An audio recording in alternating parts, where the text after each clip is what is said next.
बिस्मिल्लाहिर्रहमानिर्रहीम। अस्सलाम वालेकुम स्टूडेंट्स। आज आप लोगों का नेक्स्ट लेक्चर डिस्कस करते हैं बायो एनर्जेटिक्स एंड थर्मोडायनेमिक्स। इसको आज मैं आप लोगों को डिटेल में बताऊंगी कि किस तरह थर्मोडायनेमिक्स का बायो एनर्जेटिक्स के साथ रिलेशन है। थर्मोडायनेमिक्स जो है वो बेसिकली हमारे पास फ़िज़िक्स से रिलेटेड है। थर्मो का जो लफ्ज़ है वो यूज़ होता है हीट के लिए, और डायनेमिक्स का लफ्ज़ जो है वो यूज़ होता है उस टाइम जिस टाइम कोई चीज़ मूवमेंट में होती है, मोशन में होती है, डायनेमिक होती है। उसका ये मतलब है कि कोई सी भी हीट एनर्जी जब मूव कर रही होती है from one form to another या from one place to another, तो उसके जितने भी कानून होते हैं, उसके जितने भी लॉज होते हैं, उसको हम थर्मोडायनेमिक्स में पढ़ते हैं। और बायो एनर्जेटिक्स जो होती है वो जितने भी living organism, bio means living और एनर्जेटिक्स मीन एनर्जी से रिलेटेड, यानी कि लिविंग ऑर्गेनिज़म के अंदर जितने भी एनर्जी से रिलेटेड प्रोसेसेस होते हैं, ऐसे प्रोसेसेस जिनमें हमारे पास एनर्जी रिलीज़ होती है या ऐसे कंपाउंड बनते हैं कि जिससे हमारे पास आगे फर्दर एनाबॉलिज्म हो सके, तो उनको हम बायो एनर्जेटिक्स में डील करते हैं। तो ये एक ऐसा टॉपिक है कि जिसमें बायो एनर्जेटिक्स और थर्मोडायनेमिक्स को हम आपस में कंबाइन कर लेते हैं, इनको मिला लेते हैं और इनका हम यूज़ देखते हैं कि थर्मोडायनेमिक्स किस तरह वैलिड है बायो एनर्जेटिक्स में। डेफिनेशन सबसे पहले देखेंगे। Bioenergetics is the quantitative study of energy transduction changes of one form of energy to another. कहते हैं कि बायो एनर्जेटिक हमें इस चीज़ की उसको कहते हैं, पैमाने को कहते हैं, मतलब क्वांटिटेटिव स्टडी है।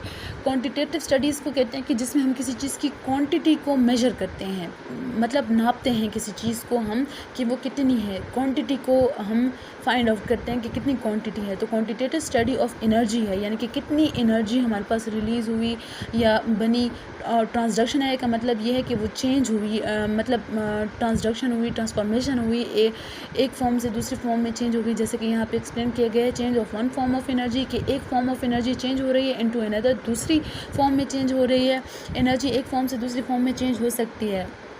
जैसे कि मैं कहूँ कि मिसाल के तौर पे केमिकल एनर्जी, वो एनर्जी जो किसी बॉन्ड में स्टोर है उसको हम केमिकल एनर्जी कहते हैं। केमिकल एनर्जी चेंज हो जाए हीट एनर्जी में कि वो बॉन्ड टूटे और हीट रिलीज़ हो, या फिर ये हो कि हीट एनर्जी चेंज हो जाए केमिकल एनर्जी में, यानी कि ऐसा बॉन्ड जिसको बनने के लिए एनर्जी की ज़रूरत थी, तो हीट एनर्जी के मिलने की वजह से वो बॉन्ड बन गया।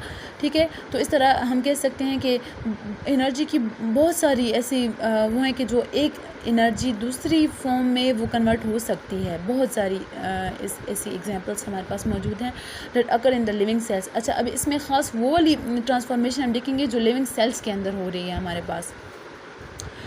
एंड ऑफ द नेचर, और वो किस नेचर की है इसको देखेंगे, और उसका फंक्शन क्या है इसको देखेंगे। And chemical processes underlying these transduction, के इस एनर्जी के ट्रांसडक्शन में कौन सा केमिकल प्रोसेस इन्वॉल्व है, उसका नेचर क्या है, उसका फंक्शन क्या है, वो किस तरह से परफॉर्म हो रहा है, वो पूरा पाथवे उसको हम देखते हैं, उसको हम स्टडी करते हैं। Biological energy transformation obey the law of thermodynamics. जितना भी बायोलॉजिकल किसी भी लिविंग ऑर्गेनिज्म के अंदर एनर्जी ट्रांसफॉर्म होती है, तो वो सारी की सारी ओबे करती है लॉज ऑफ थर्मोडायनेमिक्स को। बेसिकली हमारे पास टू लॉज हैं थर्मोडायनेमिक्स के, जो बिल्कुल main important to the point बात करें तो दो लॉज हैं थर्मोडायनेमिक्स के जो यहाँ पे डिस्कस किए गए हैं। फर्स्ट लॉ ऑफ थर्मोडायनेमिक्स क्या है? The first law is the principle of the conservation of energy. ये हमें कंजर्वेशन ऑफ एनर्जी के बारे में बताता है।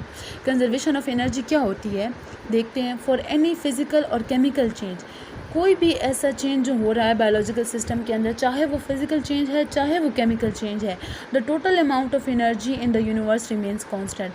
तो चाहे जिस किस्म का भी चेंज हो जाए, जो टोटल अमाउंट ऑफ एनर्जी है वो पूरे यूनिवर्स के अंदर वो कांस्टेंट रहेगी।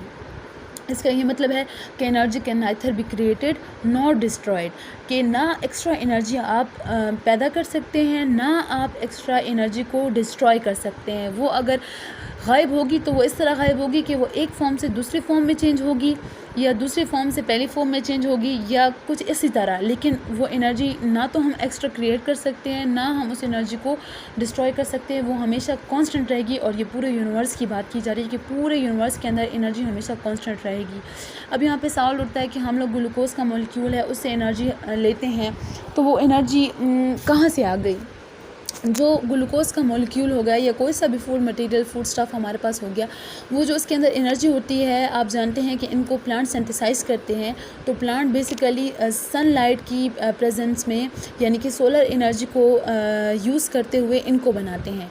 तो एक किस्म की सोलर एनर्जी से एनर्जी उनके बॉन्ड में स्टोर होती है, फिर वो बॉन्ड्स वो चीज़ हम लेते हैं हमारी बॉडी में, उसकी मेटाबॉलिज्म होती है, उसका ब्रेक डाउन होती है वो चीज़, और उसके बाद फिर हमें उससे एनर्जी मिलती है। तो एनर्जी क्या है? कंजर्व है। एनर्जी पहले फूड मटेरियल में स्टोर हुई, फिर फूड मटेरियल से हमारी बॉडी में रिलीज़ हुई, उससे हम मुख्तलिफ़ किस्म के फंक्शंस वगैरह करेंगे। तो जो मेन सोर्स ऑफ एनर्जी हुआ हर ऑर्गेनिज्म के लिए वो बेसिकली सोलर एनर्जी हो गई, क्योंकि सोलर एनर्जी से ही सारे फूड स्टफ़ वगैरह बनते हैं हमारे पास। बेसिकली ऑटोट्रॉफ्स बनाते हैं जो कि प्लांट्स होते हैं हमारे पास। एनर्जी में चेंज फॉर्म, मतलब एनर्जी अपनी फॉर्म चेंज कर सकती है कि एक फॉर्म में दूसरी फॉर्म, एक फॉर्म से दूसरी फॉर्म में चली जाए। जैसे कि सोलर एनर्जी चेंज हो गई केमिकल बॉन्ड की एनर्जी में, ग्लूकोज की उसमें बॉन्ड्स में वो स्टोर हो गई, या फिर जो है ना फिर ग्लूकोज की वापस ब्रेक डाउन से हमें एटीपीज़ की फॉर्म में एनर्जी मिल गई। तो ट्रांसफॉर्म होती है और it may be transported from one region to another, या फिर इस तरह होता है कि एक रीजन से दूसरे रीजन में ट्रांसपोर्ट हो जाती है। अब एक ट्रांसपोर्ट तो ये भी है ना कि प्लांट से एनिमल्स तक पहुंच गई, क्योंकि हमने प्लांट्स को यूज़ करते हैं, उसको हम खाते हैं, उनको ईट करते हैं, तो उससे हमारी तरफ पहुंचती है। या फिर हम ऐसा कह सकते हैं कि एक जगह से, जैसे मिसाल के तौर पे इलेक्ट्रिसिटी बनती एक जगह है और जाती है बहुत दूर घरों में, वहाँ पे कहीं पे पंखा चल रहा होता है, कहीं पे इलेक्ट्रिक हीटर चल रहा होता है। तो एनर्जी एक जगह से दूसरी जगह भी जा सकती है और एनर्जी एक फॉर्म से दूसरी फॉर्म में भी चेंज हो सकती है, मगर कभी भी हम उसको क्रिएट या डिस्ट्रॉय नहीं कर सकते। But can not be created और डिस्ट्रॉयड, ना हम उसको बना सकते हैं ना डिस्ट्रॉय कर सकते हैं। सेकेंड लॉ ऑफ थर्मोडायनेमिक्स क्या है? The second law of thermodynamics which can be stated in several forms. इसको हम बहुत सारी फॉर्म्स में लिख सकते हैं। इसको लिखने के लिए कोई एक डेफिनेशन इसकी फ़िक्स नहीं है। मुख्तलिफ़ साइंटिस्ट ने मुख्तलिफ़ कंडीशंस में इसकी मुख्तलिफ़ डेफिनेशंस दी हैं। अगर एक कंडीशन होगी तो उसकी डेफिनेशन एक होगी, अगर कंडीशन चेंज हो जाएगी तो उसकी डेफिनेशन भी चेंज हो जाएगी। तो लेकिन यहाँ पर जो आप लोगों के काम का पॉइंट है वो ये है, जो आप लोगों के रेलेवेंट डेफिनेशन है वो ये है कि universe always tend towards increasing disorder. Second law of thermodynamics हमें ये कहता है कि पूरा यूनिवर्स, पूरी दुनिया, पूरी कायनात always tend towards increasing disorder, हमेशा इस तरफ जाएगी, किसी भी प्रोसेस को उस तरफ लेकर जाएगी जिस तरफ हमारे पास डिसऑर्डर इंक्रीज़ हो रहा होगा। डिसऑर्डर को हम लोग एंट्रोपी से मेजर करते हैं। अगर आप किसी चीज़ के डिसऑर्डर को मेजर करना चाहते हैं कि उसकी डिसऑर्डरनेस कितनी है, तो उसके लिए जो चीज़ जो यूनिट हम इस्तेमाल करते हैं उसको एंट्रोपी कहते हैं। इन आल नेचुरल प्रोसेसेस, जितने भी नेचुरली अकरिंग प्रोसेसेस हैं हमारे पास, the entropy of the universe increase, उन सब के अंदर एंट्रोपी हमारे पास इंक्रीज़ हो रही होती है। जैसे कि ग्लूकोज की ब्रेक डाउन होती है तो उसमें हमारे पास क्या होती है? Entropy of the system increase होती है ग्लूकोज की ब्रेक डाउन से, जिसमें ग्लूकोज चेंज हो जाता है कार्बन डाइऑक्साइड और वाटर और एनर्जी की फॉर्म में। तो उसमें क्या होता है कि हमारे पास नेट इंक्रीज़ इन एंट्रोपी होती है। कुछ नेचुरल प्रोसेसेस हमारे पास ऐसे भी होते हैं कि जिनमें एंट्रोपी डिक्रीज़ होती है, लेकिन एंट्रोपी डिक्रीज़ उस सूरत में होगी जिस सूरत में बाहर से हम उसको एनर्जी प्रोवाइड करेंगे। अगर एनर्जी प्रोवाइड होगी तब एंट्रोपी के मुखालिफ सिम्त में हमारे पास कोई प्रोसेस होगा। अगर एनर्जी नहीं है तो वो प्रोसेस नहीं होगा। जैसे कि आप लोगों को मैंने बताया कि हम लोग ग्लूकोज से बनाते हैं कार्बन डाइऑक्साइड, वाटर और एनर्जी, और इसमें क्या हो गया? एंट्रोपी इंक्रीज़ हो गई। लेकिन प्लांट्स उसी कार्बन डाइऑक्साइड, उसी वाटर से हमारे लिए बैक अगेन ग्लूकोज बनाता है। तो उसको बनाने के लिए अब ये वाला जो प्रोसेस है कि जिसमें अगेन से ग्लूकोज बन रहा है, उसमें हमारे पास डिक्रीज़ इन एंट्रोपी है। तो डिक्रीज़ इन एंट्रोपी को करने के लिए प्लांट्स जो है सोलर एनर्जी को इस्तेमाल करते हैं। तो एक प्रोसेस जिसमें एंट्रोपी इंक्रीज़ हो रही है हमारी बॉडी में ऑटोमेटिकली हो रहा है और हमें उससे एनर्जी मिल रही है, तो अगर उसको हम रिवर्स करना चाहते हैं तो उसके लिए हमें एनर्जी देनी पड़ेगी, यानी कि एक फॉर्म में एनर्जी, एक जगह पे हम दे रहे हैं एनर्जी और एक जगह पे हम एनर्जी ले रहे हैं। अब यहाँ पे आप लोगों को एक पॉइंट पता चल गया, आप लोगों के काम का पॉइंट है कि कोई भी नेचुरल प्रोसेस जो खुद ब खुद हो रहा है, नेचुरली नेचर के अंदर हमारे पास हो रहा है, विदाउट कोई एनर्जी की एब्जॉर्प्शन के, किसी एनर्जी को इस्तेमाल किए बगैर अगर कोई प्रोसेस हो रहा है ऑटोमेटिकली, तो उसमें क्या होती है, एंट्रोपी उस सिस्टम की इंक्रीज़ हो रही होती है। हमेशा याद रखें। अगर ये आप लोगों के लिए एक हिंट है कि मिसाल कल को अगर पेपर में आए कि कोई रिएक्शन गिवन हो और उसके सामने ये लिखा हो कि इस रिएक्शन में एंट्रोपी जो है वो इंक्रीज़ हो रही है, बताएं कि ये वाला प्रोसेस स्पॉन्टेनियस होगा, नॉन स्पॉन्टेनियस होगा, नेचुरल होगा, नहीं होगा, तो आप लोगों ने बताना है कि वो नेचुरल होगा स्पॉन्टेनियस होगा, इसलिए क्योंकि उसकी एंट्रोपी में इंक्रीज़ हो रहा है। लेकिन एंट्रोपी अलोन हमें नहीं बता सकता कि कोई प्रोसेस स्पॉन्टेनियस होगा या नहीं होगा, बल्कि एंट्रोपी के साथ साथ हमें गिब्स फ्री एनर्जी की भी ज़रूरत पड़ती है। एंट्रोपी और गिब्स फ्री एनर्जी दोनों मिलके हमें ये बताएंगे कि कोई प्रोसेस स्पॉन्टेनियस है या कोई प्रोसेस स्पॉन्टेनियस नहीं है। तो ये जो गिब्स फ्री एनर्जी है ये मैं आप लोगों के साथ आगे यहाँ पे डिस्कस कर रही हूँ। गिब्स फ्री एनर्जी, इसको हम जी से रिप्रेजेंट करते हैं। Express the amount of energy capable of doing work during a reaction at constant temperature and pressure. Constant temperature का ये मतलब है कि इंक्रीज़ या डिक्रीज़ इन प्रेशर टेम्परेचर ना हो, और कांस्टेंट प्रेशर का ये मतलब है कि इंक्रीज़ या डिक्रीज़ इन प्रेशर ना हो। ये दोनों चीज़ें कांस्टेंट होनी चाहिए और उस कांस्टेंट टेम्परेचर और प्रेशर के ऊपर एक ऐसी amount of energy capable of doing work during a reaction. कोई रिएक्शन हो रहा है और उस रिएक्शन के दौरान, उस रिएक्शन की वजह से अगर हमारे पास कोई वर्क डन हो रहा है, उस एनर्जी की वजह से जो एनर्जी उस रिएक्शन में रिलीज़ हो रही है उसको हम गिब्स फ्री एनर्जी कहते हैं। अब ये तो मैंने आप लोगों को इस सेंस में बता दिया कि वो रिलीज़ हो रही है, लेकिन अगर रिलीज़ की बात मैं ना करूं तो मैं ऐसा भी कह सकती हूं कि कोई सा भी कंपाउंड, कोई सा भी बायोमोलिक्यूल या कोई सा भी हमारे पास एलिमेंट कह दें आप लोग, जो चीज़ आप कहना चाहें, एक ऐसी चीज़ कि जिसके अंदर कोई एनर्जी स्टोर हो, कोई एनर्जी उसके अंदर पड़ी हो और उस एनर्जी को हम यूज़ कर सकें कल को इन द वर्क यानी कि वर्क करने के लिए कल को हम उस एनर्जी को यूज़ कर सकें, वो एनर्जी उसके अंदर मौजूद हो। अब यहाँ पे जर्नल टर्म एनर्जी की यूज़ की गई है ना, कि एनर्जी यानी कि एनर्जी कोई भी हो सकती है। एनर्जी के लिए कोई लिमिट नहीं है कि हीट एनर्जी होनी चाहिए, लाइट एनर्जी होनी चाहिए या फिर कुछ भी होना, मतलब इसके लिए कोई लिमिट नहीं है, कोई सी भी एनर्जी हो सकती है, लेकिन शर्त यह है कि वो एनर्जी इस कैपेबल हो कि उससे कोई वर्क परफॉर्म हो सके।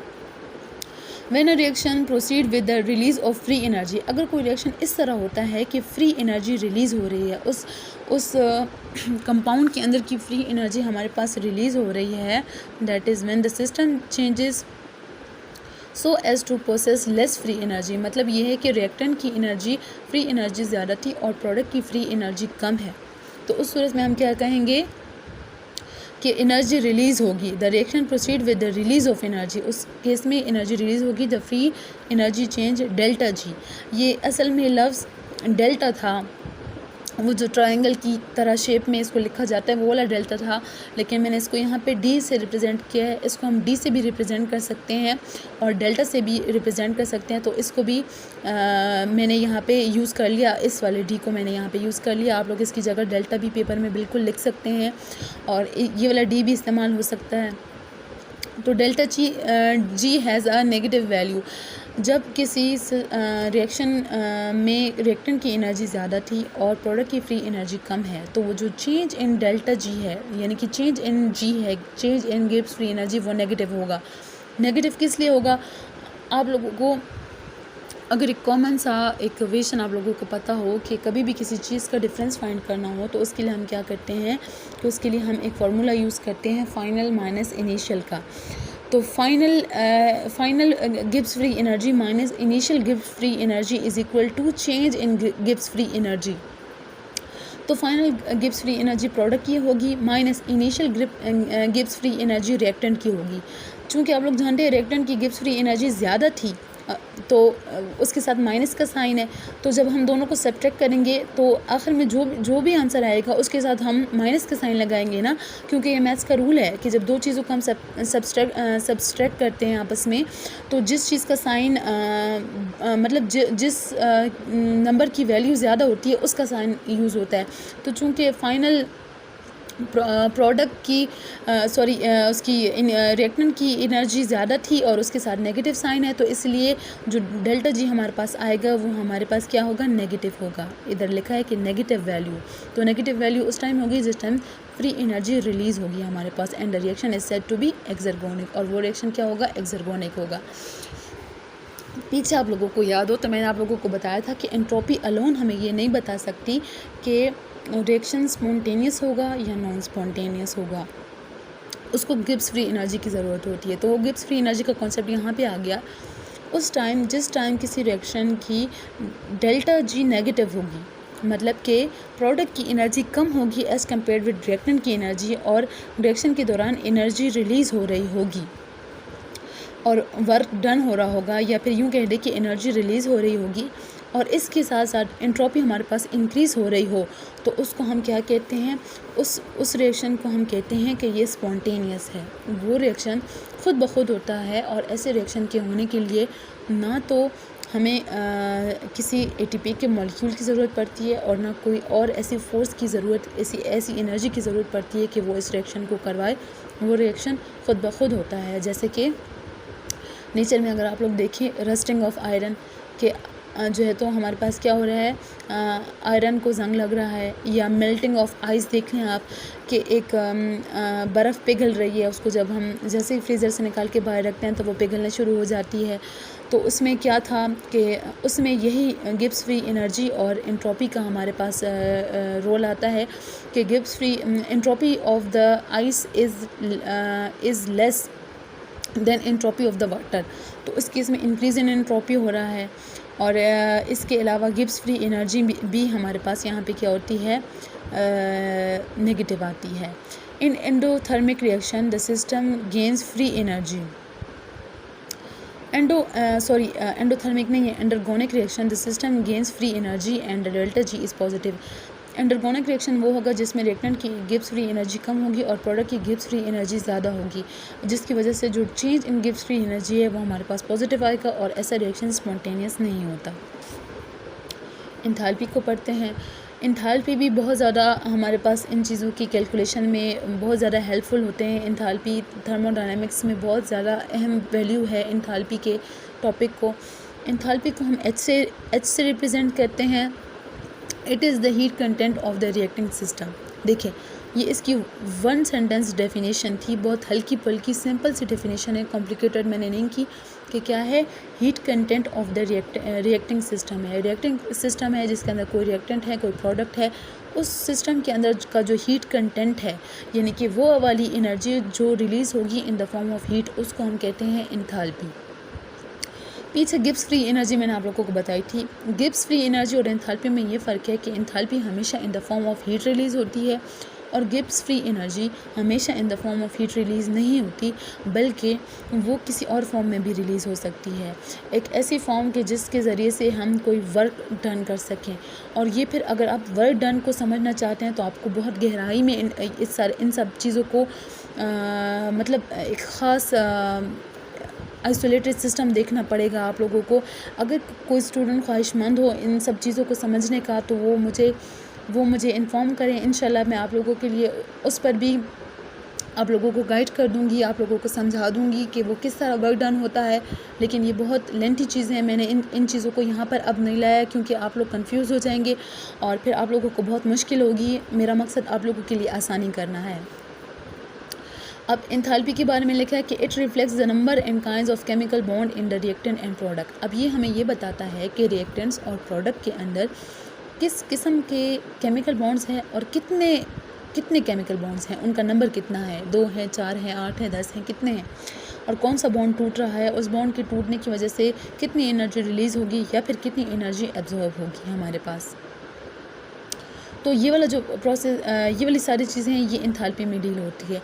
इंथैल्पी में दरअसल जो हीट एनर्जी रिलीज़ होती है वो due to the formation and due to the break down of chemical bonds हमारे पास रिलीज़ होती है या एब्जॉर्ब होती है।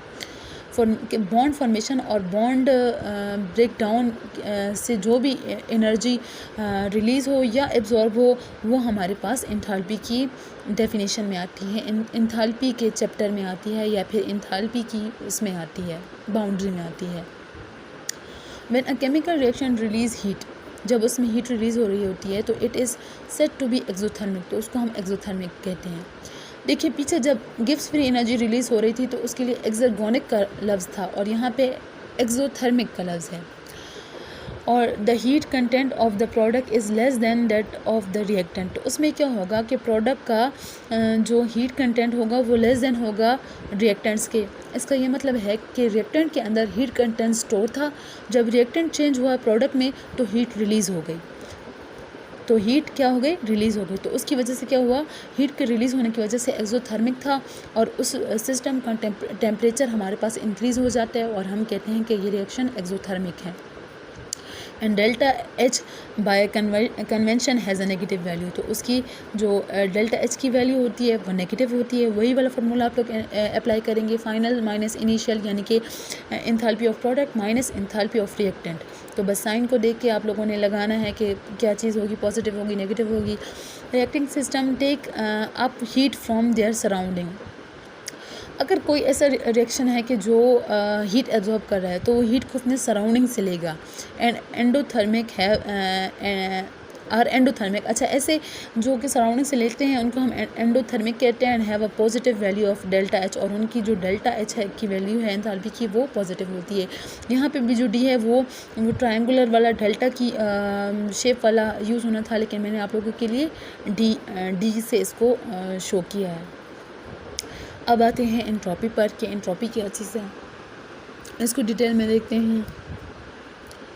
एंट्रोपी को हम ऐसे रिप्रेजेंट करते हैं, is a quantitative expression for the randomness और डिसऑर्डरनेस ऑफ अ सिस्टम।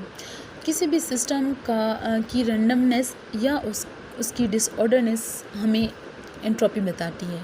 उसकी एंट्रोपी ये बताएगी कि वो कितनी रैंडम है या वो कितनी डिसऑर्डर्ड है। मिसाल के तौर पे मैं आप लोगों को बताती हूँ एक एग्जांपल कि आप लोग ले लें एक माचिस की डब्बी और उसके अंदर होंगी बहुत सारी माचिस की तीलियाँ।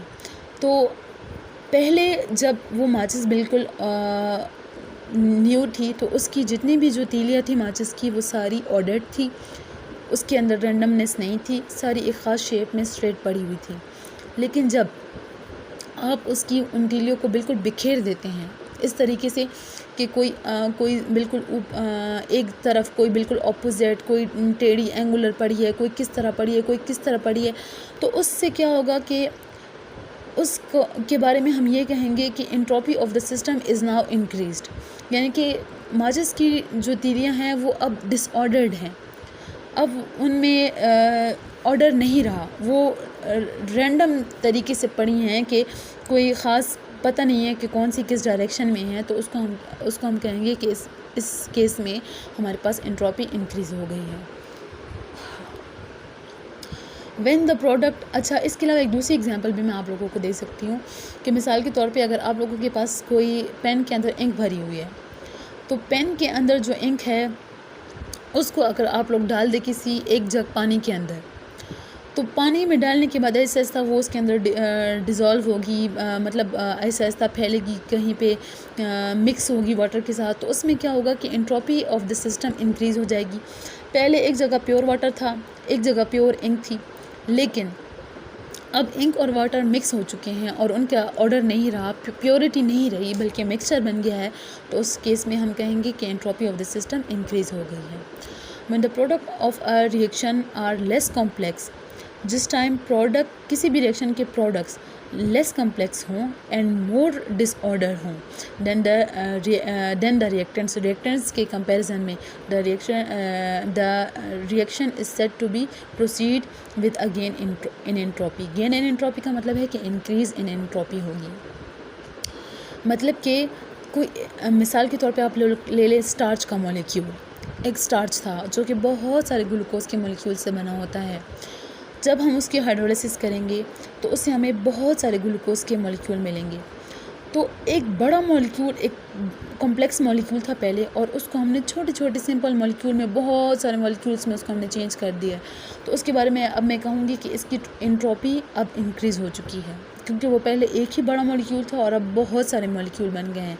तो एक इसको आप लोगों को एक्सप्लेन करने का एक तरीका ये भी बताया है कि when the product of a reaction is less complex, product less complex हो और मोर डिसऑर्डर्ड हो रिएक्टेंट के कंपैरिजन में, the reaction is said to be proceed in again with again in entropy. तो उसमें क्या होती है, एंट्रोपी इंक्रीज होती है। The unit of delta G and delta H are joule per mole और कैलोरीज पर मोल, दोनों का यूनिट सेम है। देखिए मैंने आप लोगों को बताया था ना कि डेल्टा जी और डेल्टा एच तकरीबन थोड़ा डिफरेंस है इनके अंदर और बाकी सेम है ना। हम ऐसा भी कह सकते हैं कि जो डेल्टा एच है ये एक किस्म का डेल्टा जी है, लेकिन ये वो वाला डेल्टा जी है कि जिसमें जो एनर्जी रिलीज़ हो रही है, फ्री एनर्जी जो रिलीज़ हो रही है, वो हमारे पास ख़ास तौर से हीट होती है, ऐसी हीट की जो केमिकल बॉन्ड से हमें मिलती है। और फ्री एनर्जी जो डेल्टा जी है उसके अंदर कोई भी एनर्जी हो सकती है। और याद रखें कि डेल्टा जी भी एनर्जी है और डेल्टा एच भी एनर्जी है, यानी कि गिब्स फ्री एनर्जी भी एनर्जी है और इंथाल्पी भी एनर्जी है। तो एनर्जी का यूनिट इन लोगों ने क्या किया है कि जाउल पर मोल, यानी कि एक चीज़ का कितना मोल, कितने जाउल एनर्जी हमें दे रहा है। तो जाउल पर मोल और कैलोरीज पर मोल जो है, तो हमारे पास इसका यूनिट है 1 कैलोरी बराबर होता है 4.184 जाउल के। जबकि unit of entropy are joule per mole पर केल्विन, यानी कि जाउल पर मोल पर केल्विन। ये नीचे जो इक्वेशन आप लोगों के पास गिवन है, इससे भी हम इसको डिराइव कर सकते हैं। अगर आप लोगों की मैथ्स अच्छी हो तो आप लोग इससे भी इसको डिराइव कर सकते हैं। Under the condition existing in biological system, biological system में आमतौर पे जैसे कि कांस्टेंट टेम्परेचर और कांस्टेंट प्रेशर होता है, changes in free energy, enthalpy and entropy are related to each other quantitatively by the equation. वो इक्वेशन ये वाली है कि वो वाली इक्वेशन के जिसके ज़रिए गिब्स फ्री एनर्जी, एंथैल्पी और एंट्रोपी और इसके अलावा कांस्टेंट एब्सोल्यूट टेम्परेचर जो कि कांस्टेंट है, देखिए इसलिए इसके साथ डी नहीं लिखा गया, टेम्परेचर के साथ डेल्टा क्लास इसलिए नहीं लिखा गया क्योंकि ये चेंज नहीं हो रहा, ये कांस्टेंट है। तो ये चारों चीज़ें आपस में रिलेटेड होती हैं इस इक्वेशन के ज़रिए कि change in Gibbs free energy is equal to change in enthalpy minus change in entropy, change in the product of temperature and entropy, यानी कि एंट्रोपी और टेम्परेचर का जो प्रोडक्ट है उसको माइनस कर दें एंथैल्पी में से, तो वो जो चेंज आएगा वो हमारे पास change in Gibbs free energy होगा।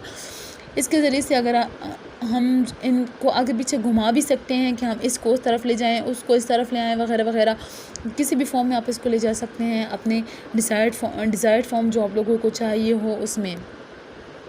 स्टैंडर्ड फ्री एनर्जी चेंजेस, अब स्टैंडर्ड फ्री एनर्जी चेंज क्या है, देखिए गिब्स फ्री एनर्जी और स्टैंडर्ड फ्री एनर्जी दोनों सेम हैं। गिब्स फ्री एनर्जी और स्टैंडर्ड फ्री एनर्जी भी गिब्स फ्री एनर्जी है, लेकिन ये वो वाली फ्री एनर्जी है, वो वाली गिब्स फ्री एनर्जी है जो स्टैंडर्ड टेम्परेचर, स्टैंडर्ड प्रेशर के ऊपर हो। स्टैंडर्ड टेम्परेचर आप लोगों को पता है 25 डिग्री सेंटीग्रेड है और स्टैंडर्ड प्रेशर हमारे पास 1 ATM है, 1 एटमॉस्फेरिक है। और इसके अलावा स्टैंडर्ड कंसंट्रेशन भी होना ज़रूरी है जो कि हमारे पास 1 मोलर है, यानी कि जब जो कंसंट्रेशन है हमारे पास रिएक्टेंट्स की वो 1 मोलर हो जो है, तो उसका टेम्परेचर 25 डिग्री सेंटीग्रेड हो, प्रेशर 1 ATM हो, तो उसको हम उस ख़ास टेम्परेचर और प्रेशर के ऊपर जो फ्री एनर्जी होगी उसको हम स्टैंडर्ड फ्री एनर्जी कहेंगे। देखिए पीछे जो मैंने आप लोगों को इक्वेशन बताई थी, वो इक्वेशन हमें ये कहती है कि गिब्स फ्री एनर्जी चेंज होती है टेम्परेचर के साथ। गिब्स फ्री एनर्जी मतलब गिब्स फ्री एनर्जी की ख़ास वैल्यू नहीं होती, वो चेंज हो जाती है कंडीशंस के साथ। एक रिएक्शन है A is going to be, यानी कि ए चेंज हो रहा है बी में, तो उसकी Gibbs free energy different condition में डिफरेंट होगी। अगर एक टेम्परेचर होगा तो उसकी गिब्स फ्री एनर्जी एक होगी, अगर टेम्परेचर चेंज होगा तो फिर उसकी गिब्स फ्री एनर्जी दूसरी हो जाएगी, अगर और चेंज होगा टेम्परेचर तो तीसरी हो जाएगी। इसी तरह प्रेशर चेंज होगा तो उससे भी गिब्स फ्री एनर्जी चेंज होगी, और इसी तरह कंसंट्रेशन चेंज होगी तो उससे भी हमारे पास गिब्स फ्री एनर्जी चेंज होगी। लेकिन वो वाली एनर्जी जो नहीं चेंज होती उसको हम स्टैंडर्ड फ्री एनर्जी कहते हैं, जो कि ख़ास टेम्परेचर, ख़ास प्रेशर और ख़ास कंसंट्रेशन में होती है। ठीक है, उसको हम स्टैंडर्ड फ्री एनर्जी कहते हैं। और वो चेंजेस क्या है, आर एडिटिव। वो आर एडिटिव का ये मतलब है कि अगर कोई ऐसा रिएक्शन है कि जिसमें यहाँ पे बताया गया है कि ए चेंज हो रहा है बी में और फिर बी चेंज हो रहा है सी में, तो ए चेंज टू बी के दौरान की जो स्टैंडर्ड फ्री एनर्जी है और बी चेंज टू सी के दरमियान की जो स्टैंडर्ड फ्री एनर्जी है, ये दोनों एडिटिव होंगी, ये दोनों प्लस होंगी, तो हमारे पास वो वाली फ्री एनर्जी बनेगी जो कि हमें ये बताएगी कि अगर ए डायरेक्टली चेंज हो जाए सी में तो उसकी गिब्स फ्री एनर्जी का चेंज क्या होगा।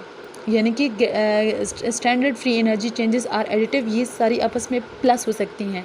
इस चीज़ को यहाँ पे हम पढ़ते हैं, एक्सप्लेन करती हूँ आप लोगों के लिए।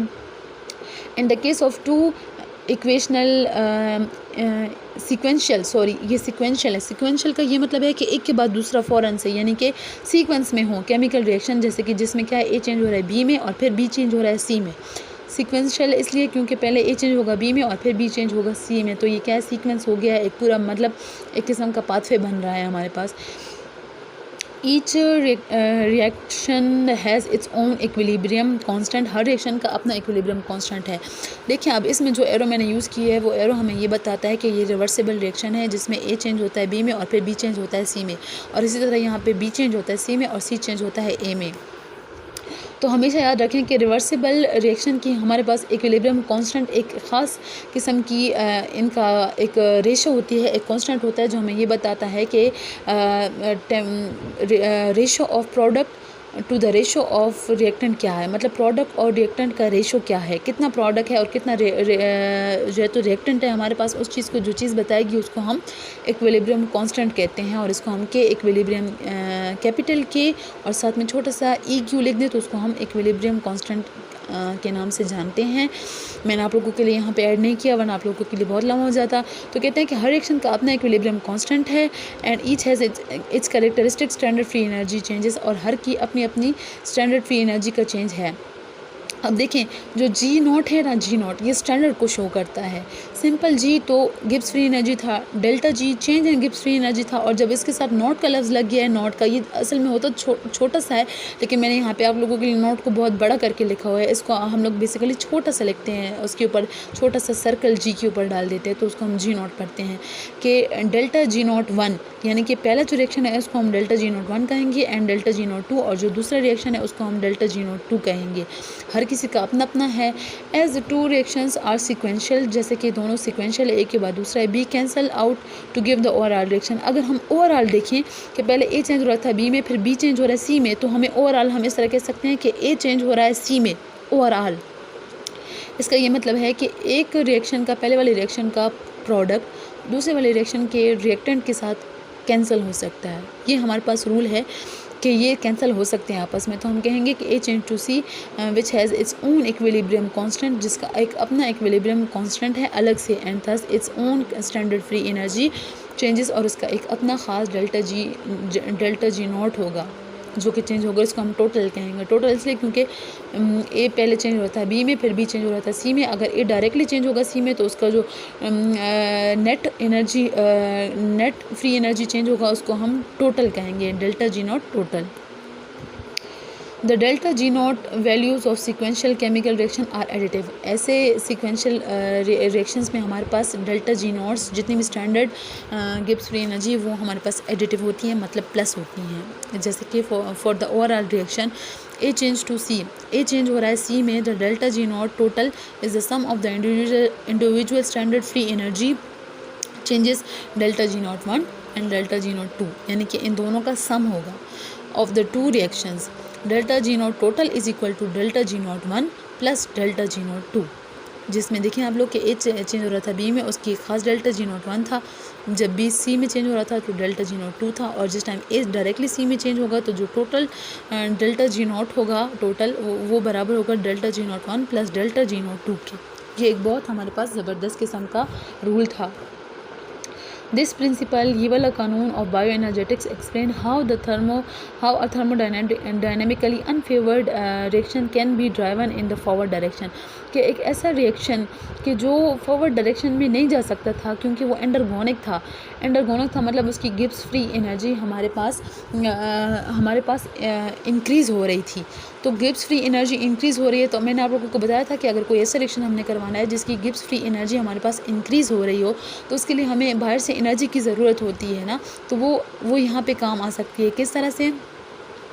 Reaction can be driven in the forward direction by coupling it to a highly exergonic reaction, उसको हम कपल कर ले किसी हाईली एक्सर्गोनिक रिएक्शन के साथ थ्रू अ कॉमन इंटरमीडिएट के, इस तरीके से कि दोनों का कॉमन इंटरमीडिएट हो। जिस तरह पीछे बी कॉमन इंटरमीडिएट था, बी पीछे क्या था, कॉमन था दोनों में, पहले रिएक्शन और दूसरे रिएक्शन में कॉमन था और कैंसिल हो गया था। तो इसी तरह यहाँ पे कह रहे हैं, जैसे कि देख लें आप लोग, एक्सप्लेन यहाँ पे मैंने किया हुआ है कि for example the synthesis of glucose 6 phosphate, ये पहला रिएक्शन है जिसमें glucose plus inorganic phosphate change होता है ग्लूकोज 6 फॉस्फेट और प्लस वाटर में। ये आप लोगों को रिएक्शन मैंने ग्लाइकोलाइसिस में पढ़ाया था, अगर आप लोगों को याद हो। तो इसकी जो एनर्जी होती है वो 13.8 किलो जूल पर मोल है। देखिए अब ये पॉजिटिव है, पॉजिटिव का ये मतलब है कि डेल्टा जी नॉट इंक्रीज़ हो रहा है। डेल्टा जी नॉट ग्लूकोज और इनऑर्गेनिक फॉस्फेट का कम है as compare with glucose 6 phosphate. तो इसकी जो increase in delta G not है उसको हम किस तरह पूरा करेंगे। The positive value of delta G naught predict under standard condition the reaction is will tend not to proceed spontaneously, खुद ब खुद नहीं होगा, in the direction written forward direction में नहीं जाएगा। Another cellular reaction the hydrolysis of ATP to ADP and inorganic phosphate is very exergonic। ये क्या है, इसमें हमारे पास गिब्स फ्री एनर्जी डिक्रीज़ होती है कि जिसमें ATP चेंज हो जाता है ADP और इनऑर्गेनिक फॉस्फेट में इसकी हाइड्रोलिसिस हो जाती है और इसका जो गिब्स फ्री एनर्जी चेंज है वो -30.5 किलो जूल पर मोल है। देखें किलो जूल पर मोल यानी कि बहुत ज़्यादा है। और देखिए माइनस में वैल्यू, इसका ये मतलब है कि गिब्स फ्री एनर्जी हमारे पास डिक्रीज़ होगी और जो कि गिब्स फ्री एनर्जी डिक्रीज़ होगी तो हमारे पास फ्री एनर्जी रिलीज़ होगी।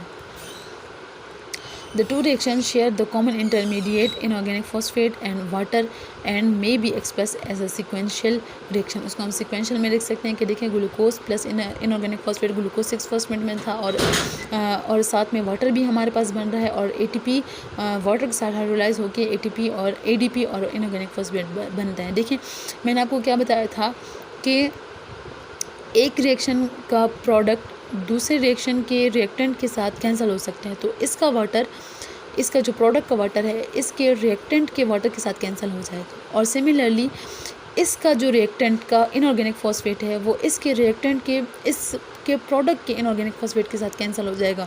तो इस तरीके से जो ओवरऑल रिएक्शन होगा उसमें ग्लूकोज होगा, ATP होगा और वाटर और इनऑर्गेनिक फॉस्फेट कैंसिल हो जाएंगे और आखिर में हमारे पास ग्लूकोज 6 फॉस्फेट बनेगा। The overall standard free energy change जो है वो obtained by editing the delta G naught values of the individual reactions जिसमें पहले की 13.8 थी और दूसरे की -30 थी। तो जब दोनों को हम लोगों ने प्लस किया तो देखें प्लस माइनस माइनस, ये माइनस का साइन, इसमें से 30 में से 13 को माइनस कर लेंगे तो हमारे पास 16.7 किलो जूल पर मोल आ जाएगा।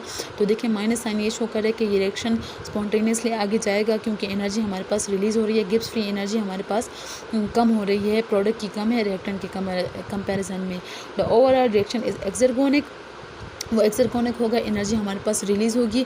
इन this case energy stored in ATP is use to derive the synthesis of glucose 6 phosphate. वो एनर्जी जो कि ग्लूकोज में सेव थी, ग्लूकोज में स्टोर थी, उसको हमने यूज़ किया even through it's formation from glucose in inorganic phosphate is endergonic. हालांकि डायरेक्टली अगर हम इसको बनाएं तो ये एंडरगोनिक था।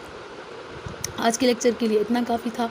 इंशाल्लाह अगले लेक्चर के साथ मुलाकात करूँगी। आप सब लोगों से उम्मीद करती हूँ कि आप लोगों को लेक्चर समझ आएगा। इंशाल्लाह नेक्स्ट टाइम मुलाकात होगी, तब तक के लिए अल्लाह हाफ़िज़।